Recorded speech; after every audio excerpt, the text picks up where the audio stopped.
how many times we read in the Gospels and the lives of the saints of God's infinite power in granting children to spouses that are already far advanced in age. We think of Zachary and Elizabeth, who gave birth to St. John the Baptist. And of course, who could forget St. Joachim and Anne giving birth to the Blessed Virgin Mary.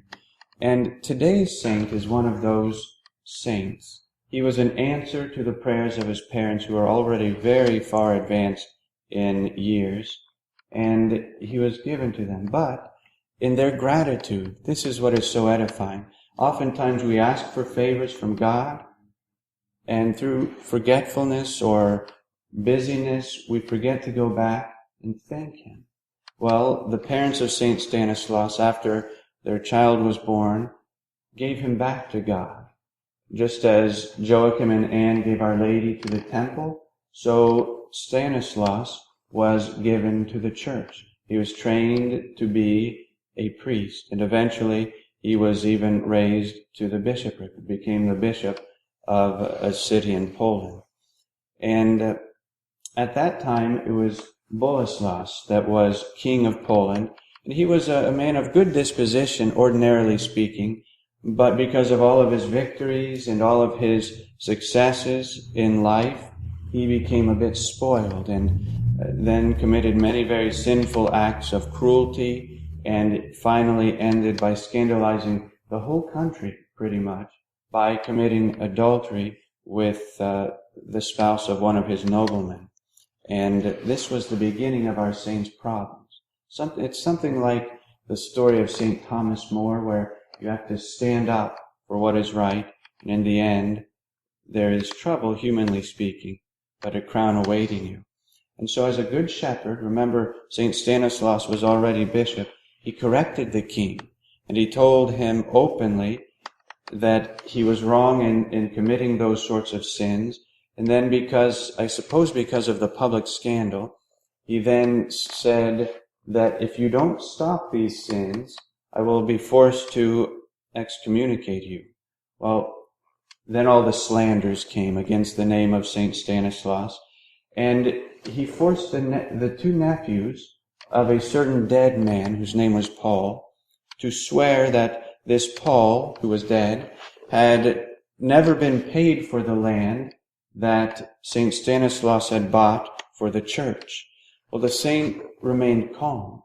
He remained composed and very confident, despite the fact that all of his witnesses that could have said and should have stood up and said, we know that this bishop paid for the land, they had all turned on him. And he was left alone. Well, then St. Stanislaus made a move that only a saint could get away with. He thought for a moment, and then he promised the king Stanislaus. He said, I know what I'll do. I will raise this Paul back from the dead and bring him here within 3 days. Well, the third day came. Sound familiar? And after many prayers, St. Stanislaus raised this Paul to life and brought him, still in his burial clothes, and led him right before the throne of the king. And this dead man spoke and testified for our saint. Well, Stanislaus obviously was quite convinced and even changed his moral life for just a while. But then you know how human nature is. Soon he relapsed back into his sins, and our bishop had to rebuke him again.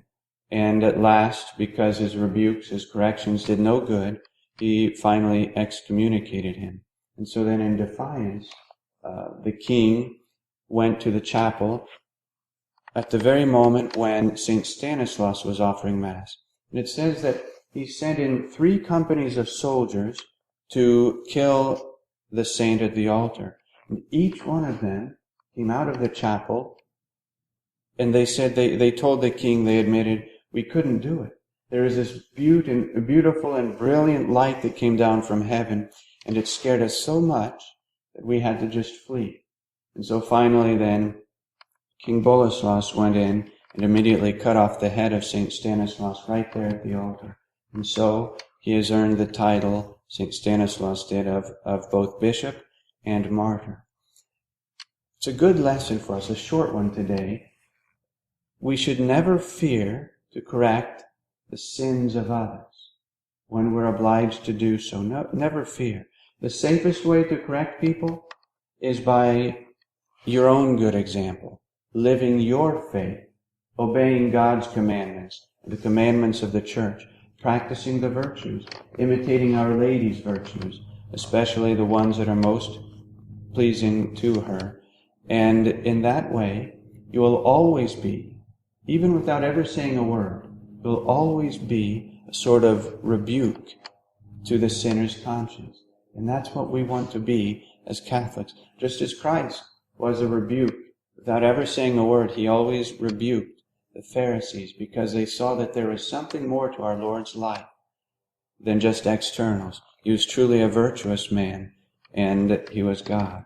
But at times, however, we must speak up and correct someone, our children, our spouses, those under our charge in any way, a sibling perhaps.